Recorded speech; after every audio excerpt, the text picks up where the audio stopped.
Baik, terima kasih kembali lagi dengan saya Mita Agolmen.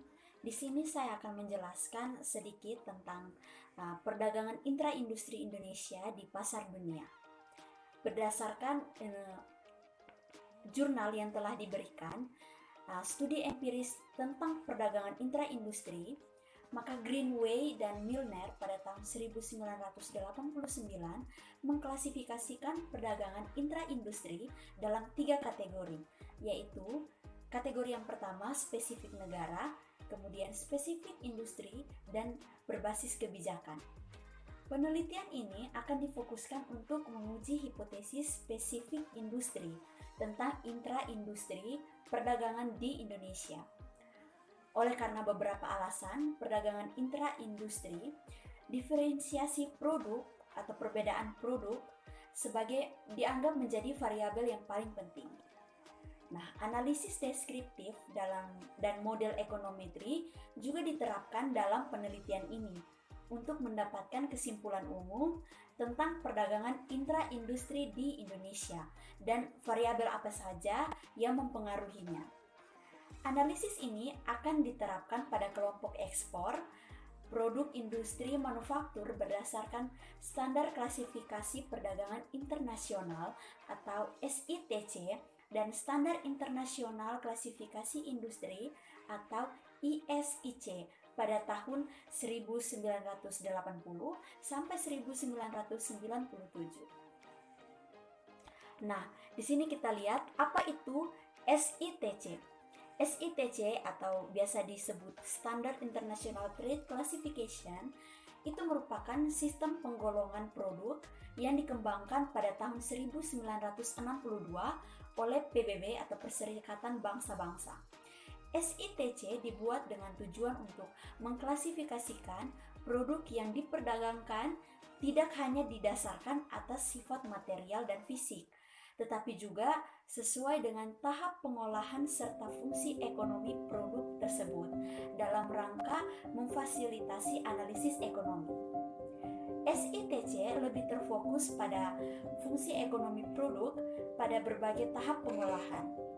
Nah, penggolongan produk menurut SITC itu mencerminkan yang pertama, bahan produksi, kemudian tahap pengolahan produk, penggunaan produk pada pasar, pentingnya produk dalam perdagangan dunia, kemudian perubahan teknologi. Pada laporan neraca pembayaran Indonesia, ekspor non-migas menurut kelompok barang dan impor komoditas non-migas digolongkan menurut SITC. Sedangkan International Standard Industrial Classification atau klasifikasi industri standar internasional atau ISIC itu merupakan sistem klasifikasi data ekonomi yang dibuat oleh Perserikatan Bangsa-Bangsa juga, yang telah digunakan secara luas di tingkat nasional dan internasional untuk mengelompokkan data menurut jenis aktivitas ekonomi di bidang produksi, bidang pekerjaan, bidang produk domestik bruto, dan bidang statistik lainnya. ISIC adalah alat untuk mempelajari fenomena ekonomi, mendorong keterbandingan data internasional, menyediakan panduan klasifikasi pembangunan nasional, dan mengutamakan pengembangan sistem statistik nasional yang sederhana. Nah, dalam penelitian ini akan lebih difokuskan untuk menguji hipotesis industri spesifik tentang perdagangan intra-industri di Indonesia. Nah, dari beberapa alasan perdagangan intra-industri di Indonesia, diferensiasi produk terlihat sebagai penyebab yang terpenting, seperti yang telah dijelaskan tadi. Tapi pada bagian ini, analisis perdagangan intra-industri sektor manufaktur Indonesia di pasar dunia dilakukan untuk masing-masing tahun pengamatan. Kemudian baru akan dilihat kelompok komoditas dan industri apa saja yang relatif konsisten mempunyai indeks PII yang cukup tinggi. Derajat intensitas PII dapat diukur dengan indeks intra-industri, yang dalam penelitian ini digunakan indeks yang dikembangkan oleh Grubel dan Lloyd atau biasa disebut indeks GL. Nah, indeks GL ini dikatakan tinggi apabila hasil yang didapat bernilai lebih besar dari 40%, yang berarti bahwa perdagangan bersifat perdagangan intra-industri. Sedangkan menurut ini apabila hasil indeks GL dikatakan rendah jika nilai yang didapat kurang atau sama dengan 40%. Itu berarti bahwa merupakan perdagangan antar industri. Artinya di sini bahwa jika suatu industri mempunyai nilai selisih absolut antar ekspor dan impor sebesar 60-100%, maka jenis perdagangan dalam industri tersebut adalah perdagangan antar industri. Nah, pembahasan hasil penelitian ini dimulai dengan menampilkan indeks PII Industri Manufaktur Indonesia atau ISITC 5-8 yang sekaligus dikonversikan dengan ISIC 3 digit pada tahun 1980 sampai 1997. Nah, hal ini dilakukan untuk mengetahui perkembangan intensitas perdagangan intra-industri Indonesia di pasar dunia selama kurun waktu seperti 1980 sampai 1997. Dengan demikian, akan diketahui bahwa sektor industri manufaktur yang mempunyai intensitas PII yang tinggi, potensial, dan rendah. Nah, ibu dan teman-teman dapat melihat pada tabel yang telah ditampilkan ini. Dalam tabel ini terlihat bahwa selama kurun waktu 1980 sampai 1997 ada 12 kelompok industri yang cukup konsisten atau tetap mempunyai tingkat intensitas PII yang tinggi, yaitu selama kurun waktu tersebut industri ini mempunyai nilai indeks PII di atas 40% atau dapat dikatakan relatif konsisten. Kelompok industri itu adalah industri tekstil. Kita dapat lihat pada tabel, yaitu pada ISIC 321. Kemudian ada industri kulit 323, industri karet 341, industri bahan kimia 351, industri karet 355, industri plastik 356, keramik 361, gelas 362, semen 363, mesin listrik 383, peralatan iptek dan lain-lain ISC 385, dan industri pengolahan lainnya yaitu ISIC 390. Dari ke-12 kelompok industri tersebut, tampak bahwa jika dikategorikan ke dalam intensitas faktor, perdagangan intra-industri Indonesia di dunia selama kurun waktu tersebut masih didominasi oleh sektor industri kategori ULI atau Unskilled Labor Intensive, yaitu industri tekstil pada 321, industri gelas 362, industri plastik 356, dan pengolahan lainnya pada 390. Berikutnya, industri kategori NRI atau kita sebut Natural Resource Intensive, yaitu industri kulit 323 dan industri kertas. Kategori PCI atau Physical Capital Intensive, yaitu industri keramik dan gerabah pada 361 dan semen 363.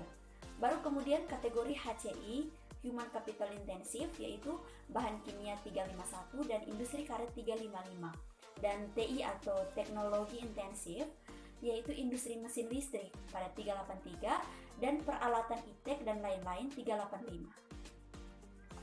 Jika dilihat berdasarkan SITC 1 digit, maka perkembangan perdagangan intra-industri Indonesia di pasar dunia pada tahun 1980 sampai 1997 dapat dilihat pada tabel 3.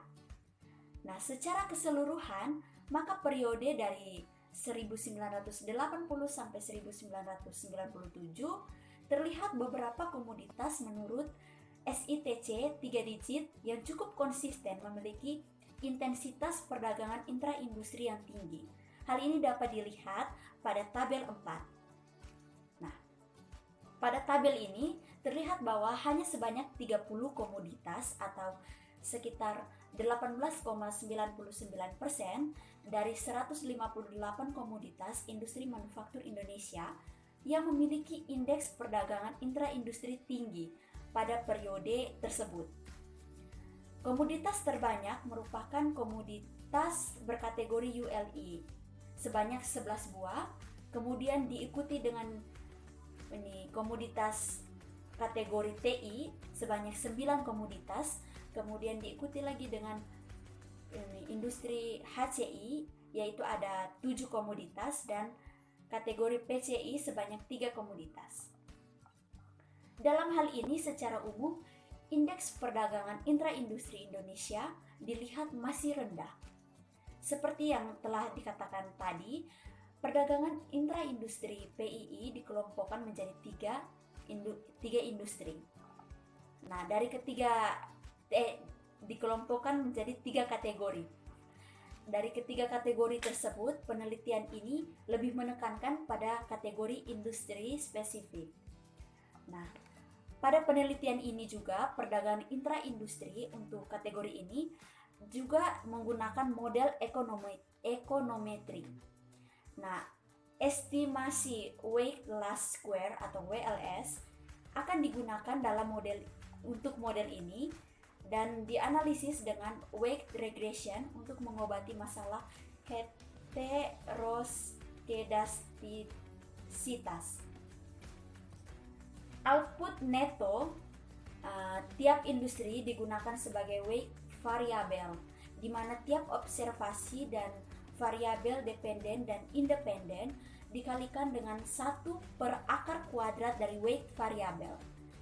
Dari ini dapat ditarik sedikit dari hal tersebut yang telah dijelaskan tadi, dapat ditarik sedikit kesimpulan, yaitu yang pertama, intensitas perdagangan intraindustri atau PII Indonesia selama kurun waktu 1980 sampai 1997 masih termasuk rendah. Hal ini dapat dilihat bahwa dari 23 kelompok industri berdasarkan ISIC yang diteliti dalam penelitian ini, terdapat 12 kelompok industri yang cukup konsisten mempunyai indeks PII di atas 40%. Yang kedua, dilihat dari perkembangan indeks dan nilai PII di Indonesia berdasarkan SITC dalam kurun waktu 1980 sampai 1997, dapat ditarik kesimpulan bahwa adanya kecenderungan meningkat yang cukup signifikan. Hal ini menandakan ada kecenderungan positif bagi perkembangan intraindustri Indonesia di sektor manufaktur untuk makin dikembangkan di masa mendatang. Yang ketiga, selama kurun waktu 1980 sampai 1997, diketahui pula bahwa komoditas yang memiliki indeks perdagangan intraindustri tinggi secara cukup konsisten pada periode itu hanya terdapat 30 komoditas atau sekitar 18,99% dari 158 komoditas industri manufaktur Indonesia. Hal ini makin memperjelas bahwa secara umum indeks perdagangan intraindustri Indonesia masih rendah. Kemudian yang keempat, kesimpulan yang keempat, analisis ekonometrik atas perdagangan intraindustri di Indonesia dengan pendekatan industri spesifik menghasilkan kesimpulan yang relatif sama dengan hipotesis yang telah dibangun oleh beberapa pakar ekonomi sebelumnya. Nah, di sini dikatakan bahwa diferensiasi produk, skala ekonomi suatu industri dan tingkat persaingan struktur pasar sangat mempengaruhi intensitas perdagangan intraindustri. Nah, keterkaitan antara perdagangan intraindustri di Indonesia dengan ekonomi internasional adalah memiliki keterkaitan yang cukup signifikan. Contohnya seperti ini. Indonesia melakukan perdagangan antar negara ASEAN. Nah, dalam periode studi yang telah ditentukan dalam periode berapa sampai berapa Indonesia melakukan perdagangan itu, apabila terjadi peningkatan dalam ekspor dan impor antara produk atau barang-barang komoditi dan klasifikasi industri yang sama. Hal ini terutama terjadi untuk lebih dikhususkan untuk industri-industri manufaktur. Nah, selain itu juga diperoleh hasil dari analisa statis antara Indonesia dengan negara-negara mitra dagangnya tadi, misalkan negara-negara Malaysia, Singapura, Thailand, Cina maupun Australia begitu. Sementara hasil analisa yang didapat itu merupakan analisa dinamis dengan menggunakan indeks perdagangan intra-industri marginal. Hal ini menunjukkan bahwa dalam periode perdagangan tersebut, perdagangan intra-industri antara Indonesia dengan negara-negara mitra dagangnya di kawasan Asia itu menjadi semakin pesat. Nah, di samping itu, hasil analisa tersebut juga menunjukkan semakin terdapat integrasi antara Indonesia dengan negara-negara kawasan ASEAN. Nah, indeks kinerja sektoral menunjukkan juga bahwa meskipun perdagangan intra-industri semakin berkembang, namun perdagangan antar Indonesia dengan negara-negara mitra dagang di kawasan Asia masih didominasi oleh tipe perdagangan antar industri. Seperti yang telah dijelaskan tadi, bahwa hasil yang didapat dari perhitungan melalui pendekatan GL tadi, bahwa perdagangan antara Indonesia dengan negara-negara ASEAN itu terjadi di bawah 40%. Artinya keunggulan dalam hal ini bahwa keunggulan komparatif masih berperan penting dalam perdagangan internasional di Indonesia. Nah, analisa sektoral juga menunjukkan bahwa industri dalam negeri masih memerlukan pembenahan mengingat kinerja industri di Indonesia masih kalah dibanding dengan sektor sejenis di negara-negara di kawasan Asia. Jadi terima kasih untuk perhatiannya. Mungkin tadi merupakan sedikit penjelasan tentang jurnal yang telah diberikan. Apabila ada salah kata, saya mohon maaf. Apabila ada kekurangan dalam video ini, apabila ada kekurangan dalam penjelasan saya memohon saran dan kritikan yang berguna bagi kesempurnaan penjelasan terkait dengan jurnal yang telah diberikan. Terima kasih.